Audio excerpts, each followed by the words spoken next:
છું આપની સાથે દક્ષા ખીચી। મહત્વના સમાચારોની જો વાત કરીએ તો ભાજપના સાંસદ બ્રિજભૂષણ શરણસિંહના પુત્ર અને કૈસરગંજ લોકસભા બેઠકના ઉમેદવાર કરણભૂષણ સિંહના કાફલાની કારથી સર્જાયો મોટો અકસ્માત। ભાજપના સાંસદ બ્રિજભૂષણ શરણસિંહના પુત્ર અને ભાજપના કૈસરગંજ લોકસભા બેઠકના ઉમેદવાર કરણભૂષણ શરણસિંહના કાફલાથી કારથી મોટો અકસ્માત થયો છે। ફોર્ચ્યુનર કારે 3 લોકોને કચડી નાખ્યા છે। અકસ્માતમાં 2 લોકોના મોત થયા છે અને એક વ્યક્તિ ઘાયલ છે। આ અકસ્માત યુપીના ગોંડામાં કર્નલગંજ હજુરપુર રોડ પર વૈકુંઠ ડિગ્રી કોલેજ પાસે થયો હતો। ઘટના સ્થળે ભારે ભીડ એકત્ર થઈ હતી અને ગ્રામજનોએ ફોર્ચ્યુનર કારનો કબજો લઈ લીધો હતો। મોટી સંખ્યામાં પોલીસ ફોર્સ ઘટના સ્થળે પહોંચી અને બાળકોના મૃતદેહને કબજેમાં લેવામાં આવ્યા।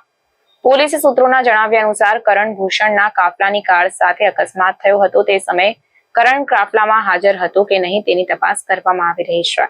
કરણભૂષણનું નામ ફરિયાદમાં નથી। ફરિયાદના આધારે કર્નલગંજ પોલીસ સ્ટેશનમાં કેસ નોંધવામાં આવ્યો છે। પોલીસે ફોર્ચ્યુનર કાર અને તેના ચાલકની અટકાયત કરીને કાર્યવાહી હાથ ધરી છે।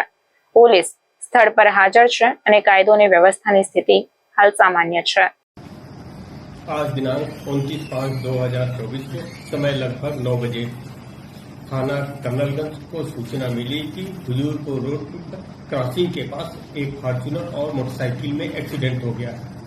मोटरसाइकिल सवार रेहान और शहजाद नाम के 2 व्यक्ति घायल हो गए। पुलिस मौके पर तत्काल पहुंच के दोनों को सीएचसी कर्नलगंज में एडमिट कराया गया, जहां पे दोनों की मृत्यु हो गई है। पंचायतनामा की कार्रवाई की जा चुकी है। पोस्टमार्टम के लिए भेजे गए उनको भेज दिया गया है। उनके परिजनों द्वारा एक तहरीर दी गई है। तहरीर के आधार पर सुसंगत धाराओं में अभियोग पंजीकृत किया जा रहा है।